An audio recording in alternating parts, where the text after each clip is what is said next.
Salut l'équipe, j'espère que ça va. Ça fait très longtemps que j'ai pas fait de vidéo, ça fait des mois. J'ai mes raisons. On va pouvoir justement en parler dans la vidéo. Justement, j'ai envie qu'on puisse changer le format de vidéo. Cette fois-ci, on va être sur des vlogs. Vous inquiétez pas, il y aura toujours des vidéos explicatives pour les mouvements de boxe, justement même pour vous aider dans des mouvements en sparring, préparation de combat, préparation mentale, alimentation, le sommeil. On va vraiment faire de tout.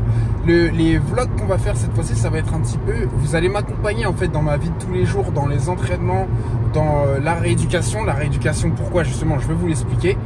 Et les préparations au combat. J'ai vraiment envie qu'on puisse partager ce moment ensemble.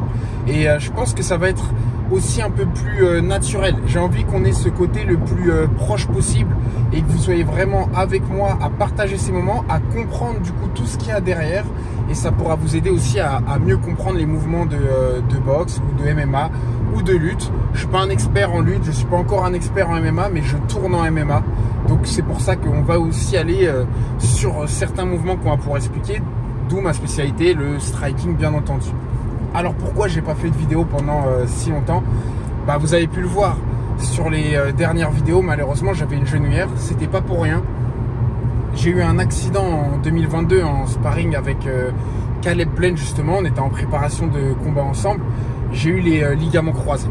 C'était la première fois de ma vie que ça m'est arrivé. Quand c'est arrivé, ça a explosé. Moi, ce que je connaissais des ligaments croisés, c'était les footballeurs ou les basketteurs quand ils se le font. Le premier réflexe qu'ils ont, c'est d'hurler de douleur. Ça avait sauté. J'avais pas eu la douleur. Je me suis dit, c'est pas possible. C'est pas les croisés. Il y a juste eu un truc, comme on a des fois un os qui craque. J'ai voulu me relever. J'ai empiré parce que ça s'est ça a tourné un chewing-gum dès le début. Bref, quelques mois passent. Je refuse de faire l'opération. Ça, c'est mon ego. Si je peux donner un conseil, bien sûr, je ne vais pas me permettre de vous dire quoi faire, mais si je peux vous donner un conseil, ne faites pas ce que j'ai fait. Je me suis dit, non, je suis fort physiquement, je suis solide, camerounais, on est là, on a la solidité, je ne vais pas faire l'opération. J'ai repoussé. J'ai fait à peu près 6 à 7 mois de rééducation, énormément de musculation avec les spécialistes en me disant, ça va marcher. 6 à 7 mois passent. Je me sentais comme un poisson dans l'eau. Donc vraiment les jambes solides, tout allait bien. On reprend l'entraînement. Le premier entraînement, le genou il a relâché immédiatement. C'est l'autre ligament qui a pris, le méniscus qui a pris derrière.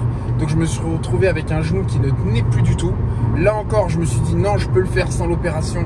Donc je vais faire de la PRP. La PRP, pour ceux qui ne le savent pas, c'est quand on va prélever le sang, qu'on va les mettre dans une machine, en bref, on va les mettre dans une machine et on va séparer en fait les globules blancs des globules rouges et on va avoir une espèce de petit liquide jaunâtre qui va ressortir et on va le réinjecter en fait dans le genou, et ce qui peut aider à le faire guérir en x10 en fait.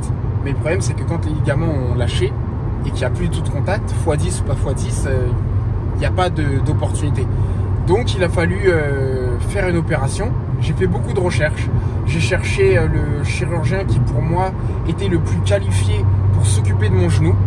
Je dis bien pour moi, d'accord, qui était le plus qualifié pour s'occuper de mon genou. En faisant toutes mes recherches, j'ai trouvé que à Lyon, le chirurgien Son Ricoté était du coup le plus classé. Il a l'habitude justement de s'occuper de grands sportifs, entre autres Zlatan Ibrahimovic. Il lui avait fait ses 2 genoux. Il s'est aussi occupé de Manon Fiorot, qui derrière a repris 3 combats d'UFC en faisant des victoires magnifiques, en montrant que son genou était très solide. Donc je me suis dit, je peux le faire avec lui. J'ai fait l'opération le 12 avril de cette année. On est aujourd'hui le 18 août. Je suis capable de courir, je suis capable de m'entraîner, frapper au sac, faire des sparring, frapper avec mes jambes, bouger en prenant des appuis. Bien sûr, on est loin d'être à 100% aujourd'hui, mais je suis déjà à 80%. Je suis ravi de l'opération. Je suis ravi des résultats de cette opération. Je vais aussi pouvoir le partager avec vous. On va pouvoir un petit peu suivre tout ce qui s'est passé du début à la fin. Je ne vous avais pas partagé avant, mais j'ai toutes les archives. Je vais pouvoir vous montrer les hauts et les bas. Parce que là, je suis de bonne humeur. Mon genou va beaucoup mieux. À 1 mois de l'opération, j'avais le moral à 0. C'est normal, on est un petit peu dans le flou. On n'arrive pas encore à se servir correctement de sa jambe. On est rempli de doutes. Je vais pouvoir le partager avec vous pour que tous ceux qui doivent faire cette opération ou hésitent à la faire puissent un petit peu se rassurer en voyant exactement en fait ce qui se passe avec l'opération. Les hauts et les bas, on en a tout le temps, mais le travail paye. Les spécialistes savent ce qu'ils font. Et croyez-moi que s'il y a un regret que j'ai avec cette opération, c'est de ne pas l'avoir faite en fait l'année dernière. Je regrette d'avoir repoussé l'opération parce que aujourd'hui, à 4 mois d'après opération, je n'aurais jamais imaginé être dans cet état-là.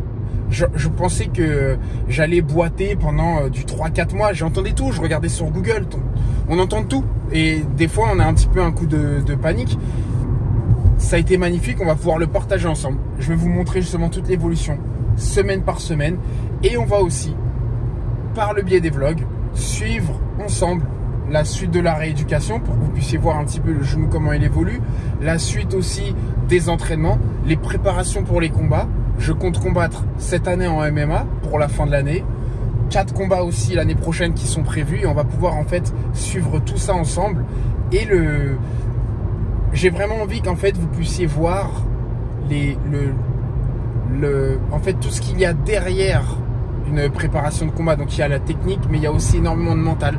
Je veux que vous voyez aussi toute la préparation d'alimentation qu'il faut faire, le sommeil, tout ça on va pouvoir le partager, on va pouvoir le voir ensemble.